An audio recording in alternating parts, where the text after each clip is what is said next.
쿠팡 물류센터 집단 감염 역시 출처는 이태원 발로 드러났습니다. 5차 감염입니다. 어제 확진자가 79명인데요. 생활 거리두기 수칙이라고 할 수 있는 그 기준이라고 할 수 있는 50명을 넘어섰습니다. 어떻게 해야 될까요? 이 부분도 한번 고민해 보겠습니다. 방역당국이 경기도 부천시 쿠팡 물류센터발 코로나 이 집단 확진 사태도 결국 이태원 클럽에서 출발한 것이라고 확정했습니다. 고리를 보면 이태원 방문해서 그다음에 또 학원에 갔던 학원 강사 거짓말 시작했던 게 이렇게 큰 결과를 가져오고 있습니다. 그 고리가 이렇게 이어졌는데 프리랜서 사진사, 주말이면 또 그런 부업을 하는 택시 기사분이 돌잔치에 참석했는데 거기에 참석했던 분이 쿠팡 물류센터에서 또 파트타임으로 일하시는 분이었습니다. 이분이 그 물류센터에 가가지고 이렇게 많은 확진자 전파가 됐고 또 같은 층에서 근무하는 분들, 이분들은 콜센터와 쿠팡 또 이렇게 투잡을 뛰는 분들입니다. 내용을 들여다보면 참 마음이 아픕니다.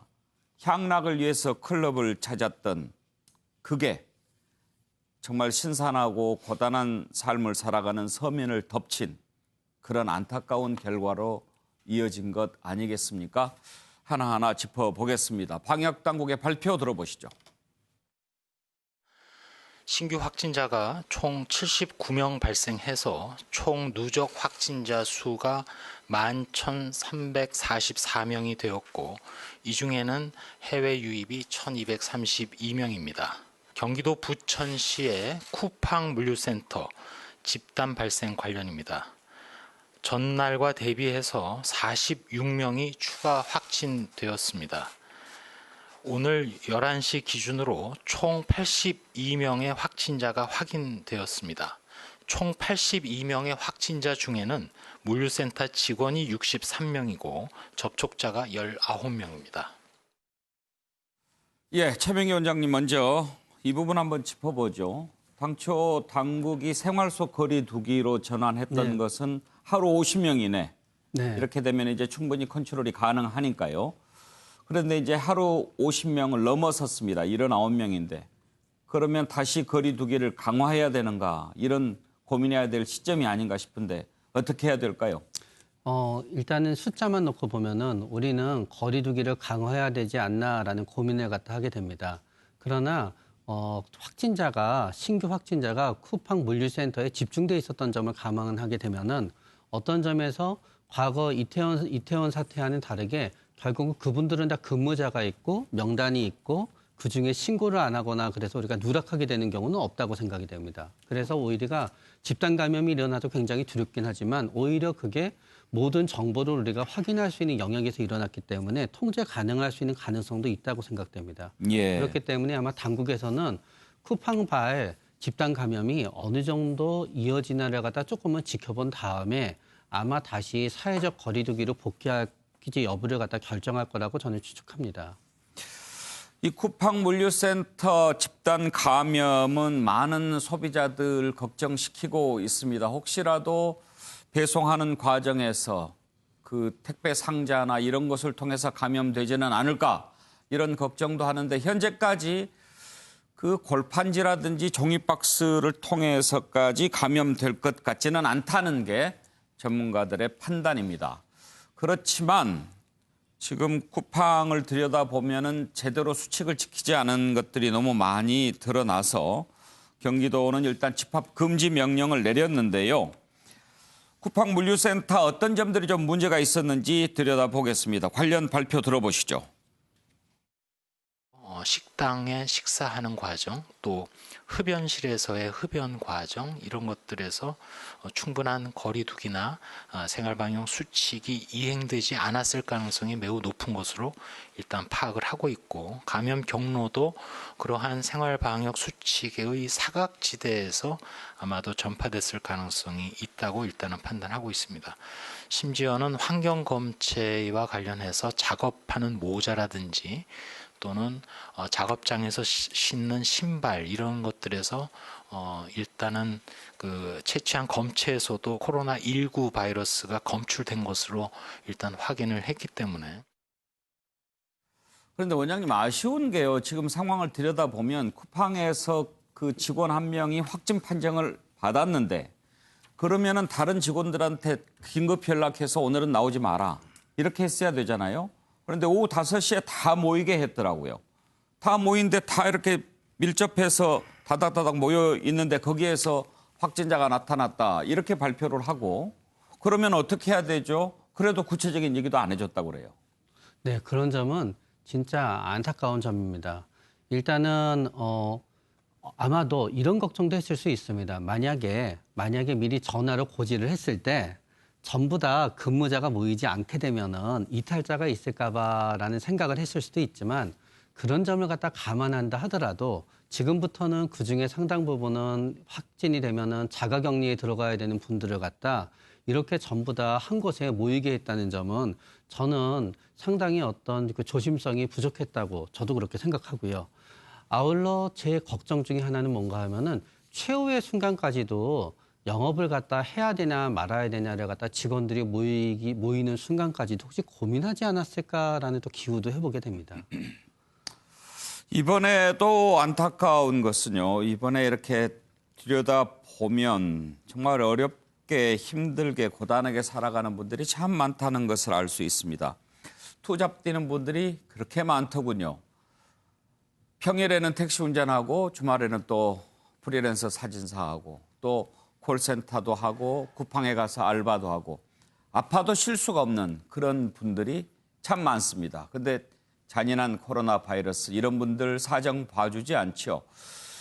맨 처음에 확진 판정을 받았던 그 쿠팡 직원도 파트타임으로 뛰는 그런 분이었는데요.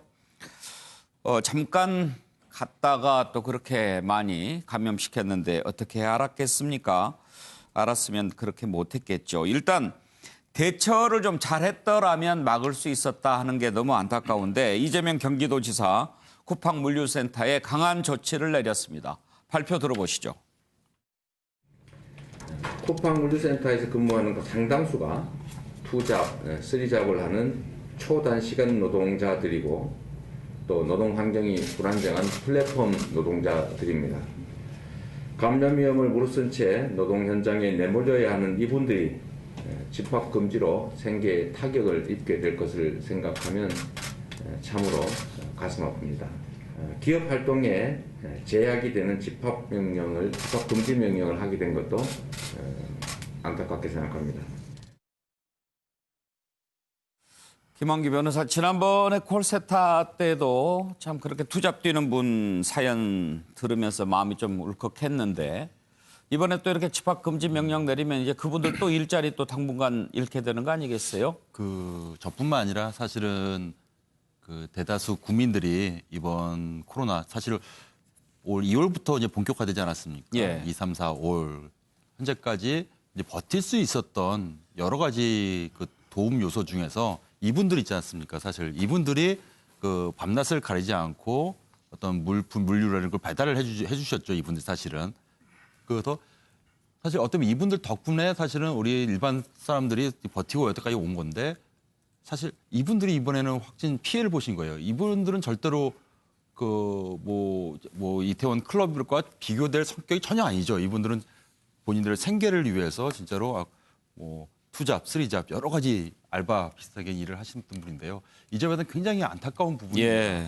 그래서 저는 그 정부가 지금 방역 대책도 좋긴 좋은데요.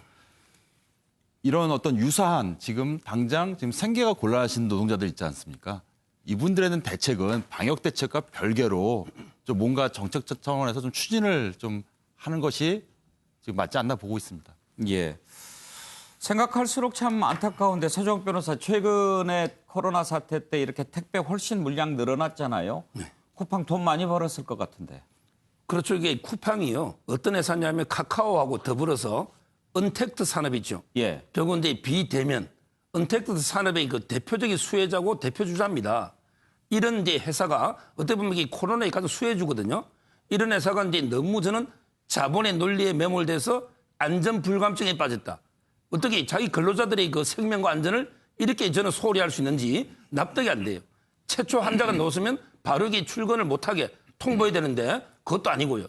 그리고 이제 방역에도 상당히 그 명단을 늦게 제출해서 좀 비협조적이었다. 그랬다고 이런 그러더라고요. 거거든요. 예. 그래서 지금 이제 이재명 지사가 사실상 영업 정지에 가까운 뭐 명령은 내렸지만 저는 이게 좀 더 강한 제재가 필요한 게 아닌가 이런 생각이 들어요. 예.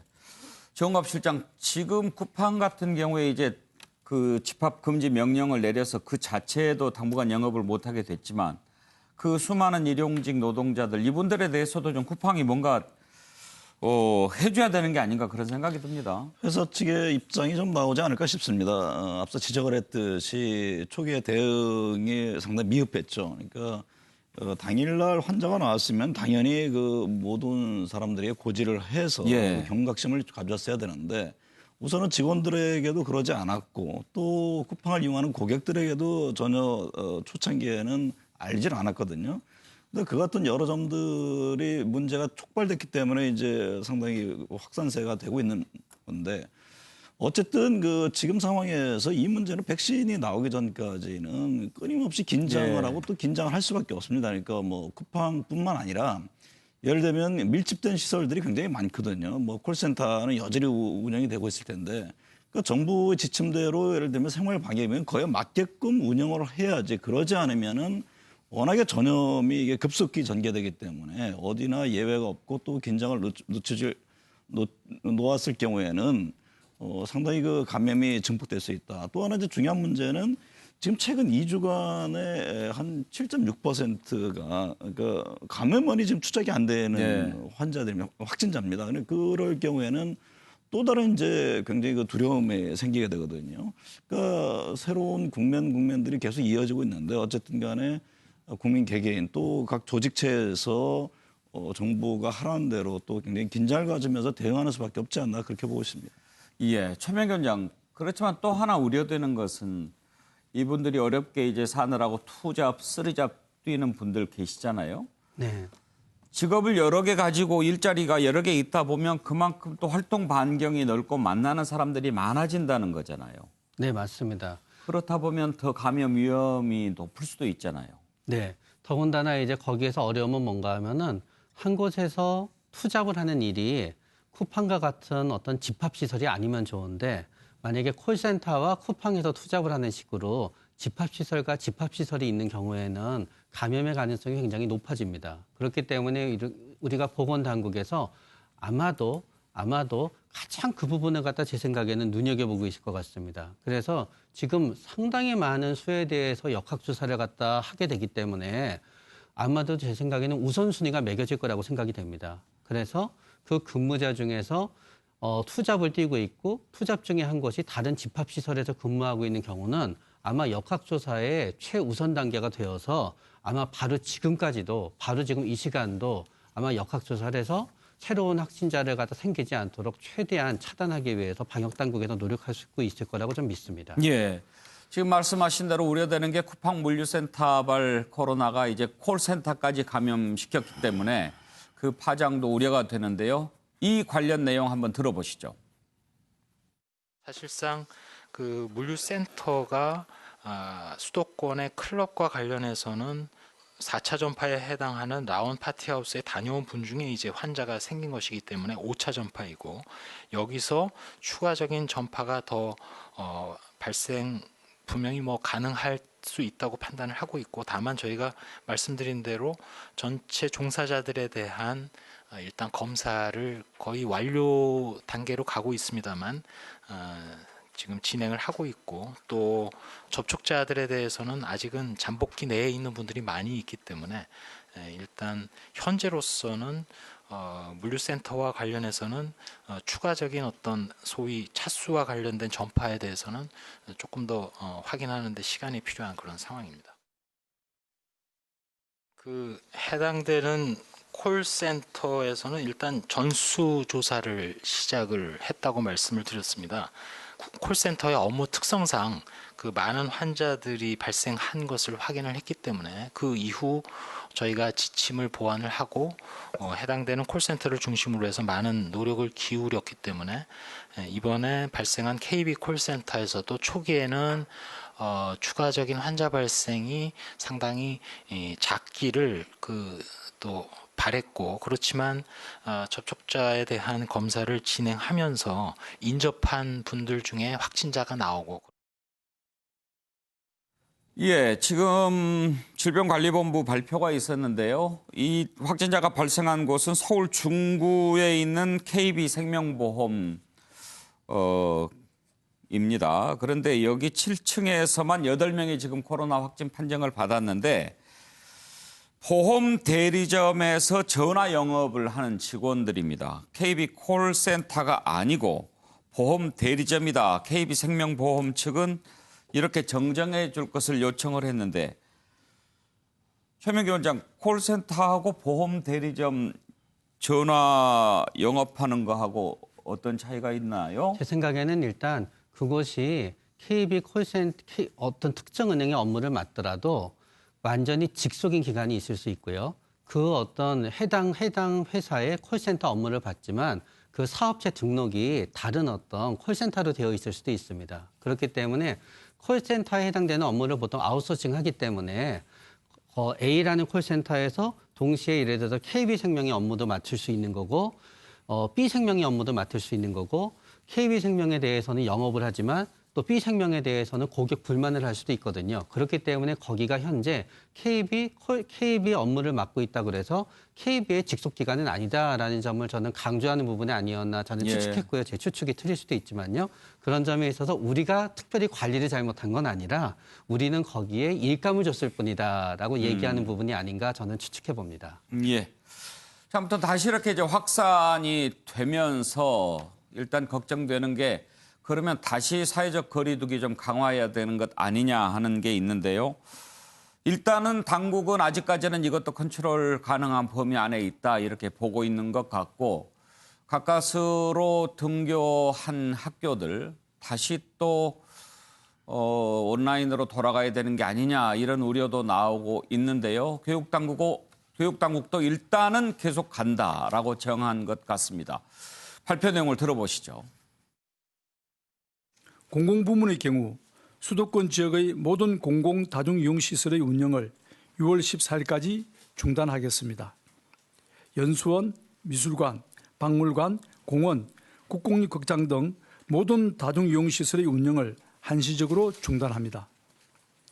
수도권 내 정부와 지자체 또는 공공기관이 주관하는 행사도 불효불급한 경우가 아니면 취소하거나 연기하겠습니다. 이와 함께 수도권 유흥시설의 경우 6월 14일까지 운영을 자제하고 운영을 할 경우 방역 수칙을 철저히 준수하도록 행정조치를 취할 것입니다. 수도권의 감염이 확산되는 것을 막기 위해서는 지금부터 약 2주간의 시간이 매우 중요합니다. 지금 확산세를 막지 못하고 유행이 계속 커진다면 사회적 거리두기로 돌아갈 수밖에 없습니다. 예, 최명기 원장 조금 더 한번 지켜보자 하는 거죠. 네, 맞습니다. 또 방역 당국에 또 커다란 고민이 있을 것 같습니다.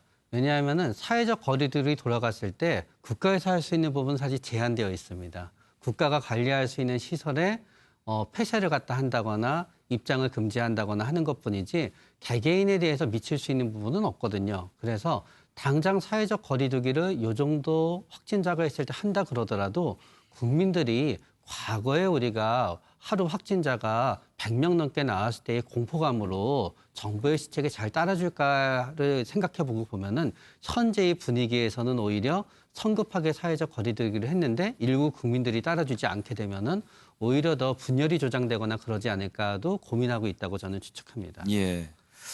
김영준, 이 등교도 가까스로 했는데 보니까요. 이 등교와 관련해서 그동안 정말 힘들었던 분들이 많았지만 이 급식 관련된 부분들이 정말 힘들었더군요. 그렇습니다. 학교가 일찍 문을 닫아버리니까 급식 관련된 분들 심지어 농가까지도 너무 힘들었는데 이번에 그 부분이 좀 숨통이 트인 면도 있었는데 다시 이렇게 되니까 걱정들이 많습니다. 그렇습니다. 이제 그동안에 뭐 말을 할 수가 없고 아이들 안전이 우선이었기 때문에. 그런데 실제로 급식은 뭐 강서센터나 서울만 하더라도 몇 군데 새벽 4시부터 이렇게 전국에서 모인 친환경 채소라든지 예. 어류 같은 걸 가지고 각급 학교로 나르는 일이거든요.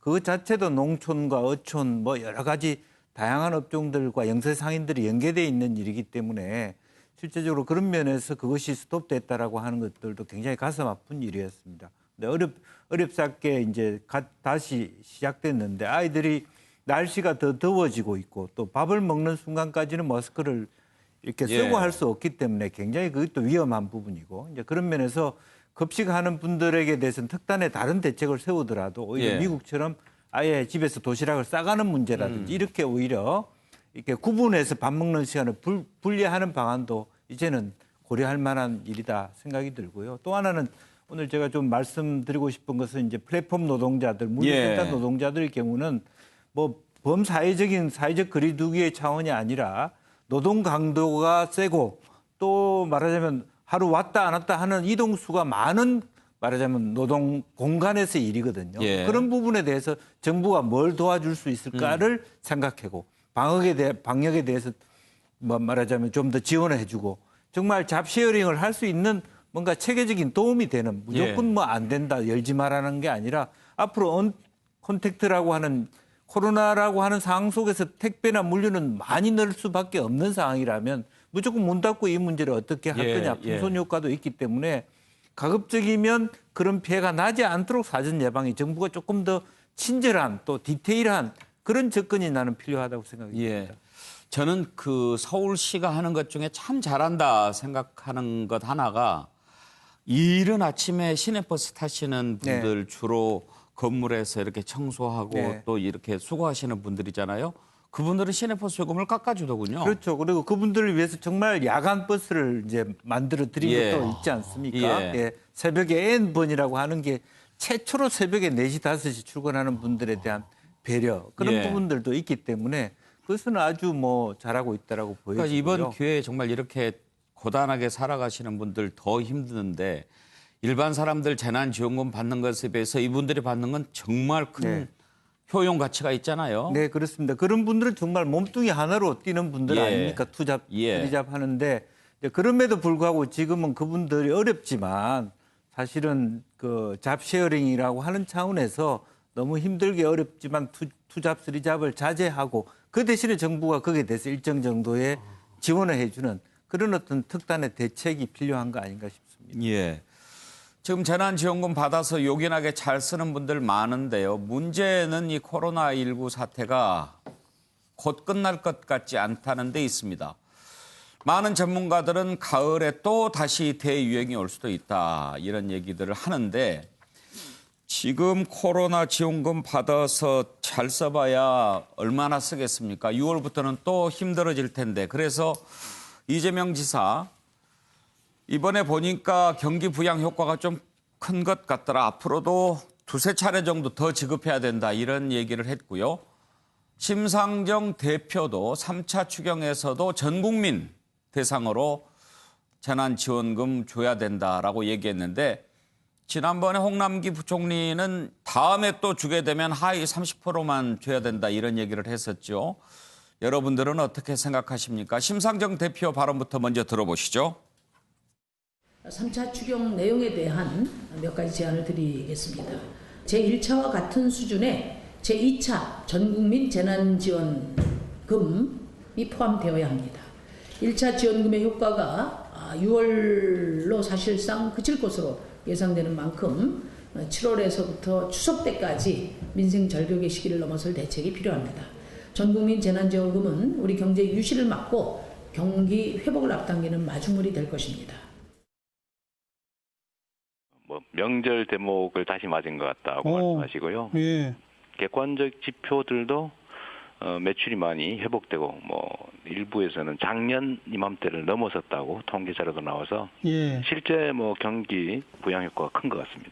코로나19가 조기 종식되지 않을 것이다. 그리고 코로나19가 종식되더라도 이미 이 물리적 거리두기라고 하는 게 생활화됐고 예. 소위 비접촉, 비대면 경제라고 하는 게 활성화되고 있기 때문에 과거로 돌아가기 어렵습니다.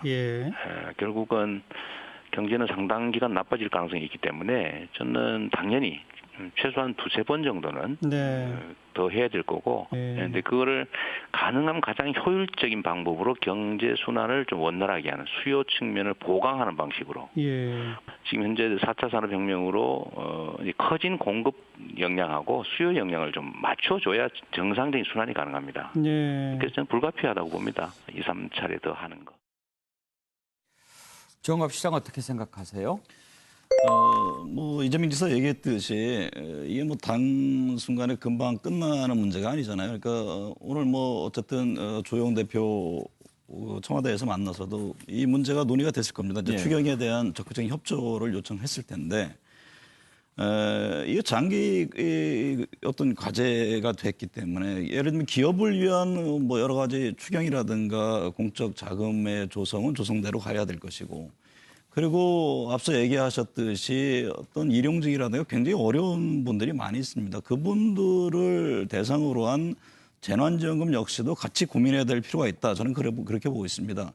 근데 이 문제가 처음에 그러니까 뭐 부분적으로 해야 된다, 아니면은 보편적으로 다 해야 된다, 이런 논란이 있었던 것이 정책 당국자 입장에서는 과연 이게 효과가 있을 것이냐라는 문제 제기를 했습니다. 야당 일각에서도 그런 제기를 했습니다만 실질적으로 여러 이제 지표들을 보면은 경기 진작, 소비 진작 효과가 분명히 나타났다. 그러니까 굉장히 어려운 그 어떤 작은 상가 이런 데는 많은 도움이 됐다라는 그런 지금 뭐 수치가 나오고 있거든요. 그렇기 때문에 어떤 기업에 국한돼 있는 그쪽에서의 수십조, 수백조 투자 못지않게 국민 개개인에 대해서도 굉장히 어려운 분들이 많이 있습니다. 그분들을 향한 추경과 지원금 이 문제는 같이 병행해서 심도 있게 고민해서 고민할 사항이다. 저는 그렇게 봅니다.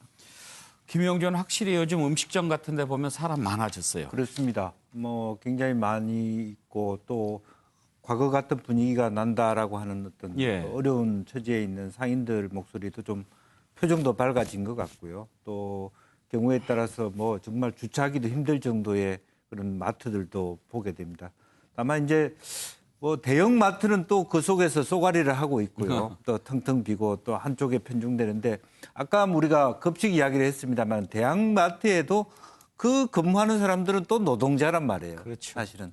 그런 면에서 이것은 되고 저것은 안 되는 것의 정당성을 우리가 가지기는 어렵습니다. 대형 마트의 모 회사가 부자지 거기서 근무하는 말하자면 일을 하고 체크하는 사람들은 사실은 똑같은 입장이거든요. 이제 그런 면에서 조금 더 정책을 개선하고 하는 부분이 있고, 또 하나 제가 드리고 싶은 말씀은 2차, 3차 이런 효과를 보는 건 좋지만 통 크게 정부가 말하자면 어떤 경제 활성화를 위한 집중 투자할 수 있는 그런 여력도 법 개선도 가져가야지. 국회가 할 일을 하고 해야지. 국회는 뭐 재정에 대한 문제 제기만 하고 그렇게 앉아가지고 줄 수 있다 없다라는 게 아니라 말하자면 경제 성장의 어떤 핵심적인 4차 산업혁명에 맞는 빅픽처와 동시에 이런 말하자면 서민들을 위한 여러 가지 대책이 함께 만들어 가야지. 그래야만 정말 과거에 헝가리 태생의 코르나이라는 학자가 말한 것처럼 결핍의 경작이 안 된다. 이건 잘못하면 계속 이런 식으로 말하자면 국가에 의존하고 나라를 망하는 그런 어떤 악순환에 빠지면 안 된다라는 측면에서 정부가 두 가지 트랙을 같이 추진할 필요가 있겠다는 생각이 듭니다. 자, 앞으로도 한두 번 좀 더 줘야 된다. 서정욱 변호사는 어떻게 생각하십니까? 저는 이제 두 가지로 일단 결론은 더 줘야 된다. 그게 왜 그러냐면요. 항상 전대미문의 긴급 지금 전시 상황입니다. 코로나 전시 재정이에요. 이런 경우는 이게 한 번도 가보지 않은 전대미문의 긴급 대책이 필요합니다. 따라서 저는 지금 이런 경제 위기는 수요가 부족해요. 공급은 되는데 그래서 결국에 총수요 진작을 위해서 저는 전 국민에게 다 주는 게 상당히 효과가 있다. 지금 실제 보니까. 그래서 지급을 해야 된다고 저는 보고. 근데 문제는 재원이잖아요. 재원을 저는 이제 그 1, 2, 3순위 세 가지로 제가 제시했는데 첫째는 이제 그 재원을 마련할 때 지출을 구조조정하는 이 말은 이제 불효불급한 예산을 좀 삭감하고 그걸로 이제 그 지원하는 이게 가장 우선이 돼야 되고 두 번째는 이제 그 국채 발행이 좋다 봅니다. 정세보다는 특히 이제 연구채 같은 거 이런 걸 이렇게 발행하면 크게 상환 부담도 없이 되기 때문에 아직까지 여력이 있으니까 국채 발행이 두 번째 순위고 마지막으로는 이게 저는 정세도 이제는 논의해봐야 된다. 정시협식에 복지하는 게 약간 허구일 수도 있기 때문에 이런 3단계 순서로 재원을 마련해야 된다. 이렇게 봅니다. 예. 자, 다음 이슈로 넘어가겠습니다.